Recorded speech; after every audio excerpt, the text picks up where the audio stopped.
Hi hello నమస్తే welcome to our channel Ragadeepti allrounder.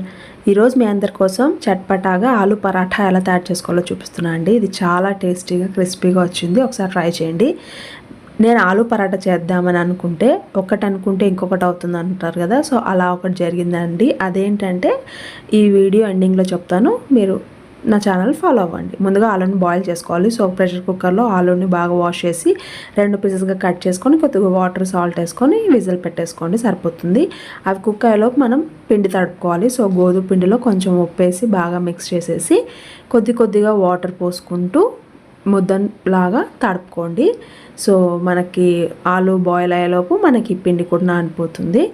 So ఇలా బాగా కొంచెం స్మూత్గా పెట్టేసుకొని దీన్ని ఒక గిన్నెలోకి పెట్టేసి మూత పెట్టేసి ఒక హాఫ్ అన్ అవర్ అన్న మినిమం నాననివ్వండి. అందులోపు విజిల్ వచ్చేసింది. సో కుక్ అయినాయో లేదో చూద్దాం ఆలు.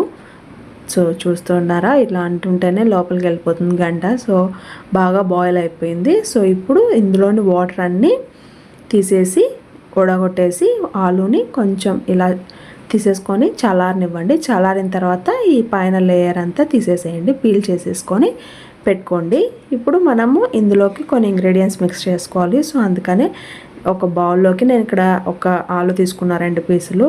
ఒక ఆలు మనకి ఈజీగా 2 పరాటాస్ చేసుకోవచ్చండి. సో మనం చేసుకున్న పరాటా సైజ్ని బట్టి ఉంటుంది.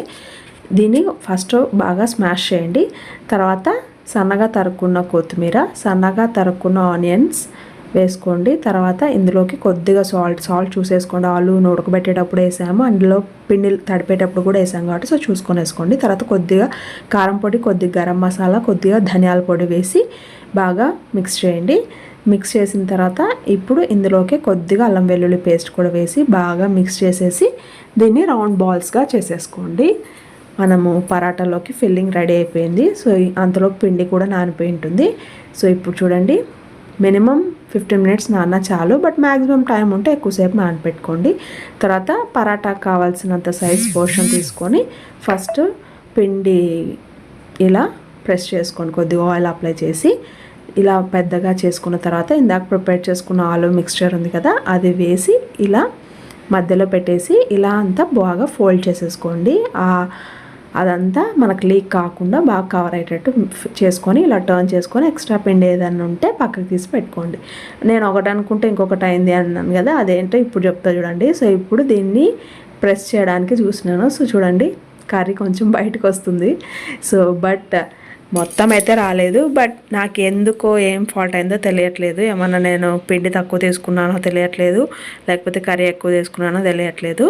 సో అలాగైతే ప్రెస్ చేసినాను, బట్ ఓవరాల్ ఎక్కువ అయితే రాలేదు, లైట్గా వచ్చిందనమాట. అప్పుడు అనిపించింది, ఒకవేళ మనము ఒక చపాతీ ఆల్రెడీ చేసేసుకొని దానిపైన స్టఫింగ్ మొత్తం ఇలా పట్ చేసుకొని ఇంకొక చపాతీ చేసి దాని మీద పెట్టి ప్రెస్ చేస్తే సరిపోతుందేమో పరాటా అనిపించింది అనమాట.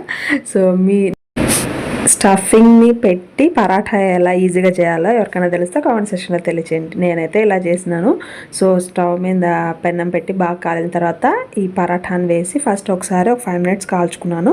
తర్వాత దీన్ని నేను ఘీతో కాల్చుకున్నాను అండి. కావాలంటే ఆయిల్తో అయినా కాల్చుకోండి, బట్ ఘీతో కాల్చుకుంటే టేస్ట్ అనేది బాగా ఉంటుంది, ఎన్హాన్స్ అవుతుంది అనమాట. సో అందుకనే చపాతీ అయినా పరాఠా అయినా ఏదైనా కానీ డైరెక్ట్గా పచ్చిగా ఉన్నప్పుడు ఏది ఆయిల్ కానీ ఘీ కానీ అప్లై చేయకూడదు.